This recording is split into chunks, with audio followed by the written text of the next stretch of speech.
செஞ்சு தருவீங்க? எக்ஸாம் நடந்துட்டு இருக்கு. இந்த புக் எடுத்து வச்சு படிச்சா மார்க் வாங்கணும் அப்படிலாம் இல்லை. இந்த சாப்பாடு சாப்பாடு சாப்பாடு இதே நினப்பு தான் நினப்பு ஃபுல்லாக ஓடிட்டே இருக்கும் போல இருக்கு. ஸ்கூலில் போய் இதே நினப்பா இருப்பேன், அங்கே போய் படிப்பியே இல்லைன்னு தெரில. அம்மா இவளுக்கெல்லாம் படிக்கவே தெரியாதுமா. அவள் ஃப்ரெண்டெல்லாம் நல்லா படிக்கிறாமா, சொன்னால் கேட்கவே மாட்டேங்கிறாமா. அவளுக்கு எழுத்து விட்டு விட படிக்க தெரியல. சாப்பாட்டு நினப்பிலே இருக்கா. டீச்சர் என்ன வந்து கூப்பிட்டு கேட்குறாங்க, எனக்கு அசிங்கமாக இருக்கு. இவன் மட்டும் அப்படியே வழுங்க, நீ மட்டும் அப்படியே 100க்கு 100 வாங்குவ.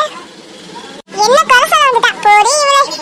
இவளை 2 பேர் வேற இருக்க டென்ஷன்ல போக முடியாங்கட்டு சண்டை போட்டே இருப்பீங்க. வீட்டில் இருந்தாலும் ஒத்துமையாக இருக்க மாட்டீங்க. படிப்பெல்லாம் வர கட்டுவீங்கம்மா. மதியானத்துக்கு பீஸா பர்கர் பிரியாணி அந்த மாதிரி செஞ்சுவீங்க. எனக்கு வெளியே வேலை இருக்கு, நான் போயிட்டு வந்துடுறேன். நீங்கள் மறந்துடாம செஞ்சு வச்சிருங்க. இவளுக்கு எவ்வளோ சொன்னாலும் மூளையில ஏறாப்புல இருக்கு. எப்போ பார்த்தாலும் இதே நினப்பதான் இருக்கா. இவளை இப்படியே விட்டா சரி வராது. ஹாஸ்டலில் ஏதாவது சேர்த்து விட்டாதான் ஒழுங்காக படிப்பான்னு நினைக்கிறேன். வேற வழியே தெரியல. அப்பாடி இப்பதான் சந்தோஷமா இருக்கு. ஃபர்ஸ்ட் வேலையை ஹாஸ்டல்ல போய் சேர்த்துட்டுருக்கோமா, அப்பதான் நல்ல நிம்மதியா இருக்கும்.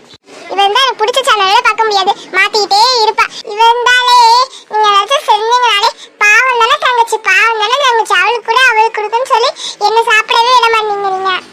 அவள் இல்லைன்னா எல்லா சாப்பாடும் எனக்கு தானே கிடைக்கும். சரி சரி போக முடியாங்கிட்டு. இவ்வளோ சண்டை போட்டுட்டே இருப்பாளோ, எந்த இடமும் சண்டை தான்.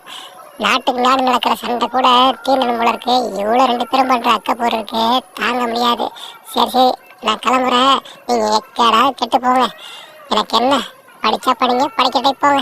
எனக்கு வீட்டு வேலை அதிகமாக கிடக்கு. உங்களை மாதிரி வெட்டி ஆஃபீஸ் இல்லைன்னா எனக்கு வேலை நிறையா கிடக்கு. ஆமாம்.